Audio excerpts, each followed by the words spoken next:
اور آ کر ان کے بیڈ پہ بیٹھ گئی اور کہنے لگی کہ اٹھو ثریا، میں تم سے باتیں کرنا چاہتی ہوں۔ ثریا نے یعنی کہ ان کی نانی ساس نے سمجھا کہ یہ میری بیٹی ہے، لیکن اس کی جو آنکھوں کی چمک تھی وہ عام انسانوں جیسی نہیں تھی۔ اس کی آنکھیں عجیب وحشت ناک تھیں۔ میں سمجھ گئی کہ یہ میری بیٹی نہیں ہے۔ وہ ساری رات مجھ سے میری باتیں کرتی رہی۔ میں بہت ڈری ہوئی تھی، لیکن اس نے مجھے کہا کہ تم مجھ سے مت ڈرو، میں تمہیں کچھ نہیں کہوں گی، بس تم میری دوست بن کے رہو۔ اس کے بعد ان کی زندگی میں جب بھی کوئی واقعہ ہونے لگتا تھا ان کے گھر والوں کی زندگی میں، تو وہ جو چیز تھی وہ ان کو آ کر بتا دیتی تھی۔ نانی ساس نے ثریا بیگم نے جب ان کا نام پوچھا، نانی ساس جب اس کا نام پوچھا تو اس نے اپنا نام شمونہ بتایا، تو وہ اس کا نام سن کر بہت حیران ہوئی۔ وہ آنے والی ہر تکلیف کے بارے میں، ہر پریشانی کے بارے میں پہلے بتا دیا کرتی تھی۔ اسی دوران جو نانی ساس تھی ان کی جو طبیعت تھی وہ بہت زیادہ خراب ہونے لگ گئی، تو اس نے بتایا کہ فلاں فلاں جگہ سے دوائی لے کر آؤ تو یہ بالکل ٹھیک ہو جائے گی۔ جب وہ کچھ بتانے لگتی تھی ہم لوگوں کو تو وہ نانی ساس کے اندر آ جایا کرتی تھی۔ شمونہ نے جو دوائیاں بتائیں وہ پنکی کہتی ہیں کہ وہ لوگ لے کر آئے تو اس سے بالکل ثریا بیگم ٹھیک ہو گئیں۔ اسی طرح وہ ساری رات نانی اماں کے ساتھ، ثریا بیگم کے ساتھ گزارا کرتی تھی، اور اندر سے باتوں کی آوازیں پھر ہم لوگ بھی سنتے تھے۔ ہم لوگ بہت ڈر جاتے تھے۔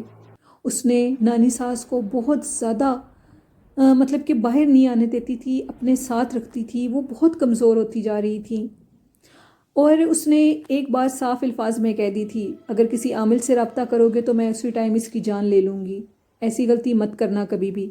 ہم لوگوں نے اس وجہ سے کسی عامل سے رابطہ نہیں کیا، اور جو وہ نانی ساس تھی انہوں نے بھی منع کر دیا کہ آپ نے کسی بھی عامل سے رابطہ نہیں کرنا، اب زندگی کے جتنے بھی دن گزریں گے اسی طرح گزریں گے۔ اسی طرح ایک دن نانی ساس اپنے کمرے میں مردہ حالت میں پائیں۔ ہم نے اس کمرے کو بند کر دیا، اس کمرے کو صاف کر دیا۔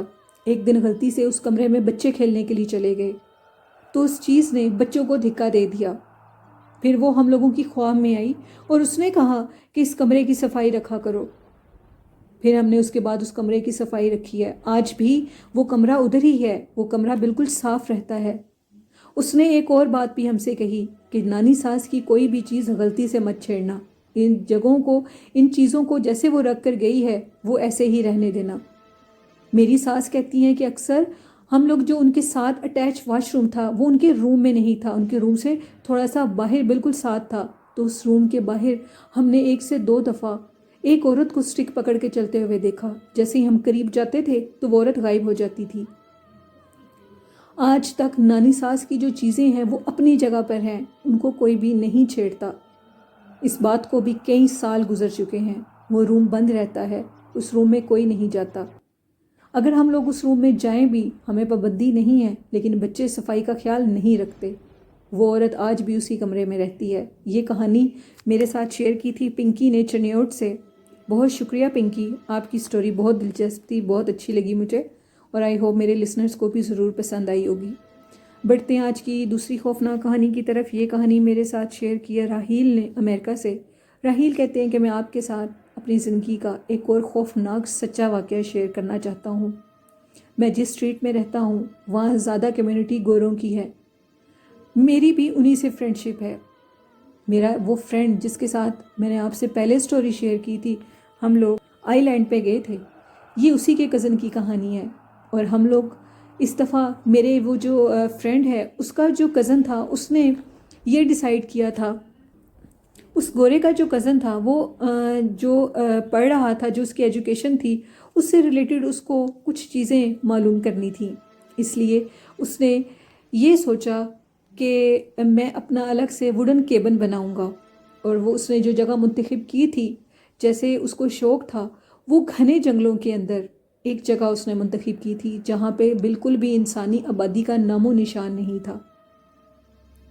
اس نے وہ ووڈن کیبن بنا لیا اور ادھر جا کر رہنا شروع کر دیا۔ میرا وہ جو فرینڈ ہے، میں نے اس سے کہا کہ کیوں نہ ہم بھی اس کے ساتھ جا کر رہیں، تو میرے فرینڈ نے کہا کہ میں نہیں رہوں گا، مجھے بہت ڈر لگتا ہے، وہ جگہ بالکل سنسان ہے اور آبادی سے بہت دور ہے۔ سنو فالنگ ہو رہی تھی ایک دن، اور ہم لوگوں نے یہ ڈیسائیڈ کیا، میں نے اپنے اس فرینڈ سے کہا کہ تم اپنے کزن کو کہو کہ ہم ادھر رہنا چاہتے ہیں کچھ دن کے لیے۔ تو میرے کزن جو وہ میرا فرینڈ تھا اس نے کہا ٹھیک ہے، اگر تم چاہتے ہو تو میں تمہارے ساتھ ضرور جاؤں گا۔ وہ جگہ بہت زیادہ دور تھی اور گھنے جنگل کے اندر تھی، ساری جگہ برف کے ساتھ ڈھکی ہوئی تھی، درختوں پر بھی بہت زیادہ برف تھی، ہر جگہ برف ہی برف تھی اور سردی کے دن تھے۔ راہیل کہتے ہیں کہ ہم لوگ ادھر رہنے کے لیے چلے گئے۔ جب ہم لوگ ادھر پہنچے تو وہ ایک چھوٹا سا کیبن ٹائپ جگہ تھی جہاں پہ صرف 2 روم تھے، بہت چھوٹے چھوٹے۔ اس روم میں اس نے رہنے کی ہر جگہ بنائی ہوئی تھی، ہر سہولت اپنی زندگی کی رکھی ہوئی تھی۔ مجھے وہ جگہ بہت اچھی لگی۔ ہم لوگ شام کے ٹائم ادھر پہنچے۔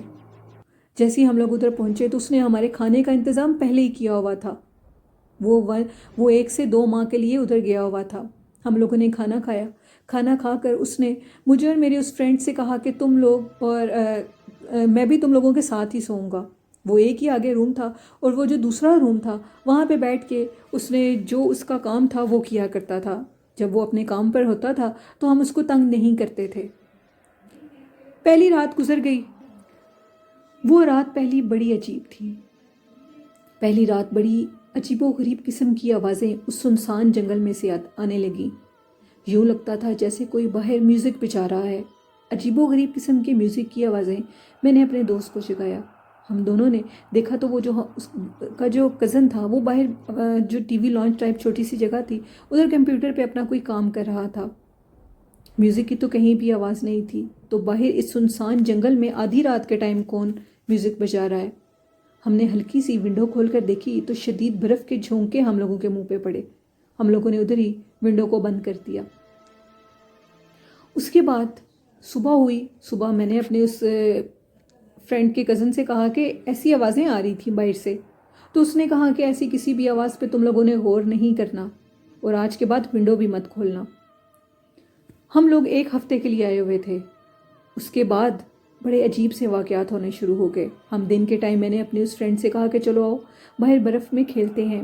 وہ جو اس کا کزن تھا اس نے کہا کہ بالکل بھی باہر نہیں جانا۔ ہم نے کہا ہمارا دل چاہ رہا ہے، ہم ایک دفعہ جانا چاہتے ہیں باہر۔ وہ لوگ باہر چلے گئے۔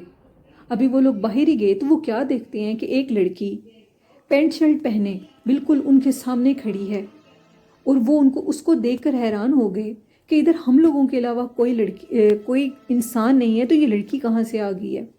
جیسے ہی وہ اس لڑکی کے قریب گئے تو وہ لڑکی غائب ہو گئی۔ بہت زیادہ ڈر گئے اور ڈر کے اندر آ گئے۔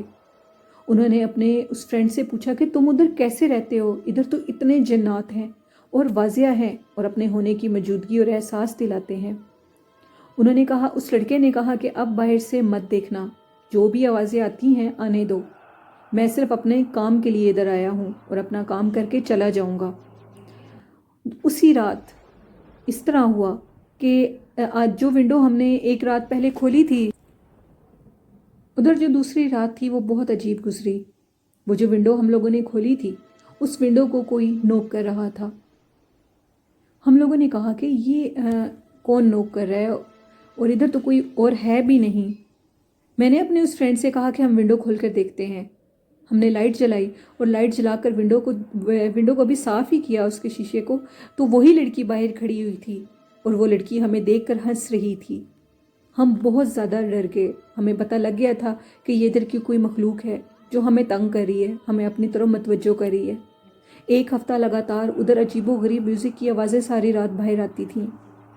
ہم لوگ بہت زیادہ ڈر جاتے تھے، لیکن اس کے بعد ہم لوگوں نے 1 ہفتے کے بعد کہا کہ اب ہم ادھر 1 دن بھی نہیں رہیں گے ہم لوگوں نے، اور اس کے بعد اللہ اللہ کر کے ہم ادھر سے نکل گئے۔ وہ بہت مشکل کے دن تھے، رحیل کہتے ہیں، جو ہم نے ادھر گزارے۔ اس کے بعد میں نے کبھی بھی ادھر جانے کی ضد نہیں کی۔ یہ کہانی تھی رحیل کی زندگی کی، جو ان کے ساتھ ایک واقعہ پیش آیا۔ بہت شکریہ رحیل آپ کی سٹوری بھیجنے کے لیے۔ تو لسنرز، ایسی جگہوں پہ ایسی چیزیں ضرور ہوتی ہیں، آپ اپنا بہت زیادہ خیال رکھا کریں۔ یہ تھیں آج کی سٹوریز جو میں نے اپنے سننے والوں کے ساتھ شیئر کی۔ آئی ہوپ آپ لوگوں کو ضرور پسند آئی ہوں گی، آپ اس کو ضرور پسند کریں گے، اور جنہوں نے ابھی تک اپنی سٹوریز میرے ساتھ شیئر نہیں کی تو وہ میرے ای میل آئی ڈی پہ اپنی سٹوریز شیئر کر سکتے ہیں، اور کمنٹ باکس میں بھی سٹوری شیئر کر سکتے ہیں۔ میرے چینل کو زیادہ سے زیادہ سپورٹ کریں، لائک کریں اور شیئر کریں۔ اور آج کا اچھا میسج یہی ہے کہ اپنے بہن بھائیوں کا اور اپنے والدین کا بہت سا خیال رکھیں اور ان سے دعائیں لیں۔ اسی کے ساتھ اپنی ہوسٹ نیلم کو اجازت دیجیے اور دعاؤں میں ڈھیر سارا یاد رکھیے گا۔ اللہ حافظ، اللہ نگہبان۔